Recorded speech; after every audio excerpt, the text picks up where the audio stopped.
It had been a year from hell for me for several reasons. I was working for my father and being groomed to take over the family construction business when he retired. He never made it to retirement. A massive heart attack killed him at the beginning of the year. It wasn't long after that I found out my wife of 6 years was leaving me. I remember the call from my mother like it was yesterday. She said my father had suffered a heart attack. I was out visiting a client on business. I raced to the hospital, but I was too late. Dad was gone before I got there. After the funeral, I went from knowing half of the business and leaving the major decisions to my father to running the place and learning the finer details as I went along. My home life suffered as I had to be at the office or on the road seeing clients and suppliers. My wife Angela got lonely, and I understood this and tried to make her understand it would only be for a few months more. That wasn't good enough for my wife. Angela decided to fill the void in her life and the void between her legs with Stephen Collins. When she told me she was leaving me, it hit me like a sucker punch. I sat there and stared at her. "Why? I know it's been tough, but why?" I asked. "You were never here." I bumped into Stephen, and we got talking. "I'm sorry, Dave, but he was here, and you weren't. I fell in love with him. I'm really sorry." Angela stood and walked towards the door. "I'll come back when you have packed and left." I watched the woman I loved walk out of my life. Angela was good-looking, tall, slim, with long, shiny brown hair. I sat and thought about the bombshell Angela dropped on me. I noticed the divorce papers on the table. She wanted the house and custody of our daughter Millie, 30% of our savings, and child support. I packed my clothes and personal stuff and left.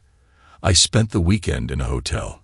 The following week, I sorted out somewhere permanent to stay. I rented a small 3-bedroom house on a quiet street. I didn't tell anyone at work what had happened. They would find out eventually. I wasn't in the mood to discuss it with anyone. Collins owned a chain of builders merchants and was our biggest supplier. I don't know who initiated the affair between them. To be honest, I didn't care. I had no worries about the company as we had a cast iron prenup. My father insisted it was signed as he didn't want me to lose the business should Angela and I ever get divorced. At the time, she signed, and we both thought we would be together until the day we died. My only concern was my daughter Millie. I didn't want to hurt her with the divorce. Angela had the house, and she got child support as well. There was spousal support, but that would stop if she never married again. 1 year after the divorce, she married Stephen Collins. They'd moved in together in the house I let her have. Angela got custody of Millie, and I used to see her for 2 weekends every month. After a while, the weekends drifted off to whenever it was convenient for them, rather than me. I tried calling, but there was always an excuse for me not having Millie at the weekend. She had this activity, or they were going away this weekend. Eventually, I said I would have Millie when they decided it was okay, and I wouldn't pester them anymore. I hadn't realized at the time that Angela had driven a wedge between me and my daughter. What really annoyed me was hearing how Collins was bragging about his family and belittling me at the same time. Angela's behavior and not seeing my daughter was hard enough and always on my mind. It was when I realized that her husband was putting me down. I felt nothing but hatred for them. That weekend I was due to have Millie, and I was looking forward to it.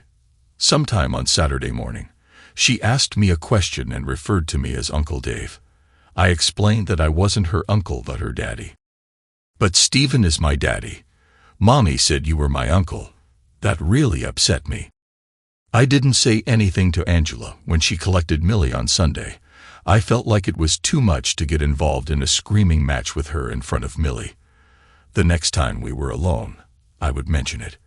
After a bad day at the office, I snapped and realized I had been too soft for too long. I formed a plan of revenge to be put into effect starting tomorrow. I spent a lot of time that week calling existing and new suppliers.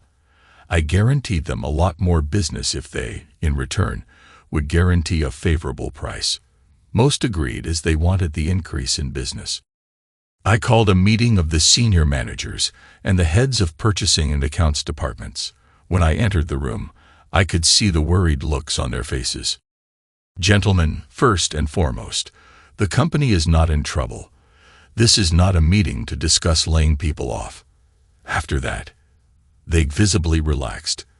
I know the company has a lot of projects ongoing at the moment. What I need to know is how many of them still require building materials. Don Foster, the head of purchasing, was the first to comment. I have requests from 2 site managers to place large orders this week. I slid a sheet of paper across to Don. This is a revised list of our suppliers. I want to make sure all business goes through them from now on. Don looked at the sheet. I don't see CCS Construction Supplies on here, Dave. No, you don't, and you never will. From this moment forward, Harrington Construction no longer does any business with CCS. I mean that. Not one order goes to them. If someone so much as buys a single nail or screw from them, they will be fired immediately.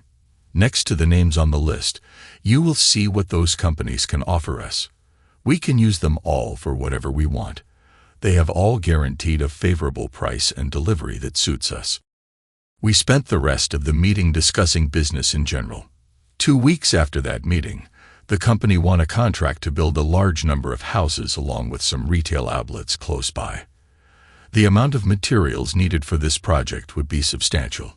CCS wasn't going to get a single order out of it. Word soon got around about the company winning the contract. Within days, I had a visit from a salesman from CCS. He said they could offer us all the materials we needed at a very good price. I stopped him mid-pitch and said that we no longer dealt with CCS as a supplier. He looked visibly shocked as he left my office. I had a smile on my face which didn't go unnoticed by Sandra, my secretary. I can see you enjoyed that, she said, smiling. I knew why. When you said the other day we were not dealing with CCS in the future. Things were looking good as our new suppliers were keeping their promises. Smaller projects came our way throughout the year. I was asked to submit a bid to build a new company headquarters building for a growing tech company. Our bid was successful. The only low point of the year was when my mother passed away. Her health had been getting worse. The divorce and not seeing so much of Millie didn't help, and I know she really missed my father. Angela knew about Mom. She didn't even bother to ask if she could attend the funeral. She never showed up. Several of our competitors and smaller companies we used on a subcontract basis learned of my decision not to deal with CCS. When asked why, I just gave an honest reply. The owner stole my family from me, so I took my business from him. I know it sounds petty, but it's the one way I can get back at him without going to prison. It wasn't long before one of my managers asked to see me. What's on your mind, Bill? I just thought you might like to know that several of our smaller competitors and subcontractors have stopped dealing with CCS. As you know, I am a Freemason. At our last lodge meeting, I found out that both Baxter and Charlesworth Construction are no longer getting materials from them. It seems the word has gotten around. You might not know this, Dave, but a lot of people have a great deal of respect for you, partly because of your personality and the honest way you do business. Thanks, Bill. It's nice to know that people think I am a decent guy. As for the way I do business, that's the image my father worked hard to create, and I will do my best to keep it up. Although business was going well, I hadn't seen my daughter for some time. I resolved to give Angela a call later from home and see if I could have Millie for the weekend. I had only been indoors for a few minutes when the doorbell rang. I opened the door, and Angela stormed into my house. Good evening, Angela. Please come in, why don't you? I greeted her sarcastically. Don't you give me that smug look, Dave. What the hell are you playing at? What the hell are you talking about, Angela? We haven't spoken in ages, and now you burst in here and start accusing me of God knows what. You know what I am talking about, she screamed. You are trying to ruin Stephen's business. It's bad enough that you won't deal with him anymore, but to badmouth him to all the other companies is downright nasty. I knew Angela was seriously pissed off as she had sworn at me twice in less than 2 minutes. I didn't tell anyone anything, Angela. Most people know what happened between you, me, and Stephen. If they have taken their business elsewhere, it has nothing to do with me. Now, if you have nothing else to say, please leave. I haven't eaten yet, and I'm hungry. I slammed the door behind her and smiled to myself. It was nice knowing Collins was feeling the pinch. I called Angela after I had eaten and asked if I could have Millie for the weekend. She was still angry and hesitated before finally agreeing to drop her off on Saturday morning. Millie and I spent the day at the zoo. We stopped for hamburgers on the way home. I asked her how she was doing at school. "It's good, Daddy. My teacher says I am doing really well. Mommy wanted me to go to another school, but I didn't go. I'm glad as all of my friends are at school with me." We watched a movie later at home, and Millie went off to bed just after 9:00 p.m. I thought about what she had said about going to a different school. When I took Millie home on Sunday, Angela asked if she could have a quick word with me. Stephen stayed out of the way, and Millie went up to her room. "Look, Dave, this isn't easy for me to say. Is there any way you can put some business Stephen's way? We wanted Millie to go to a private school for girls, but with the downturn in business, we can't afford the fees." "I'm sorry, Angela, but we have placed orders for all our current projects at this time. There is nothing new on the horizon," I replied, knowing it was a pack of lies. Besides, Millie seems happy where she is with all of her friends. I got the impression she didn't want to go to a different school. My short drive home was a happy one. I knew CCS was struggling to stay afloat, and without an increase in business, would go under very soon. Collins had already closed 2 depots. All he had left was his main yard with the head office building. When I told Angela we had no new business, I struggled to keep a straight face. Right now, we have more work than ever. I felt good knowing she and Steve were struggling. My only concern was Millie. She was the innocent one in the middle of this mess. A few months later, Don Foster informed me that CCS had ceased trading and filed for bankruptcy. With the school holidays coming up, I took the chance to spend time with Millie. Angela seemed relieved to have her off her hands for a few weeks. I took a holiday for the first time in years. Millie and I spent 2 weeks in Florida. We visited Disney World and loads of other attractions. I was exhausted but happy at the end of the fortnight. I had no idea what was going on at home as I had no phone calls. Things must have been going smoothly. It was late when we arrived home. Millie went straight to bed. I sorted some things from our cases and went to bed shortly afterward. We ate breakfast before leaving to go to Angela's house. Angela wasn't in the best of moods, but she listened to Millie ramble on about her holiday and all the places we visited. I casually asked where Stephen was. "I have no idea, Dave. He asked me to remortgage the house to save his business. When I refused, he stormed out and hasn't been back. That was 2 days ago, and I haven't heard a thing from him." I offered an apology and then left to return home. I had things I needed to do before returning to the office on Monday. Angela called me midway through Monday morning, asking if I could offer her some advice. It appeared with Stephen missing, some things needed to be attended to for the sale of the business. I advised that if she wasn't listed as a director and the house wasn't tied to the business, she should do nothing. It was Stephen's problem, not hers.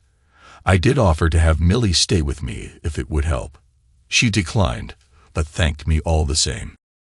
I must have had a smile on my face as Sandra commented that I seemed to be enjoying the demise of CCS. I am, Sandra. I couldn't care less what happens to him and Angela. My concern is for Millie. Angela did accept my offer of help with Millie, and she spent a few weeks with me. I managed to get her to school on time and made sure I collected her as well. One of the advantages of being the boss, I also knew the managers in the office would be okay without me for a few hours each day. I was relishing spending time with my daughter. Angela was having a tough time with Stephen missing. She passed any mail for him to his solicitor, leaving him to deal with the problem. With no income from Stephen, Angela had to consider getting a job just to pay the bills. She didn't ask me for employment. I would have turned her down anyway. Stephen was never seen again, and his business dealings were dealt with by his lawyer. One of the smaller companies I dealt with was looking for somewhere to headquarter their business. They purchased the CCS yard at a rock-bottom price. Angela eventually divorced Stephen for abandonment. She ended up selling the house and moving into a smaller property. She gave all of Stephen's clothes to a homeless charity. Millie liked the new house as she managed to get a bigger bedroom out of the deal. Angela had found work as an admin assistant for a small law firm. My business grew, and I was financially secure for the rest of my life. Angela showed signs of stress and aged very quickly. I suppose dealing with Stephen's business and his disappearance played a part in that. We talk more now than we ever used to, and I get to spend a lot more time with Millie. There is no chance of Angela and I getting back together. I made sure she knew that ship had well and truly sailed. I wasn't dating anyone, although Sandra kept mentioning her niece to me. I achieved what I set out to do. I destroyed the jerk who took my family from me. I can sleep easy at night. I wonder if Stephen Collins can say the same, wherever he may be. Thanks to everyone who took the time to listen to today's stories. If you enjoyed it, please consider liking and subscribing if you haven't already. Feel free to share your thoughts on the events in the comments below. Take care.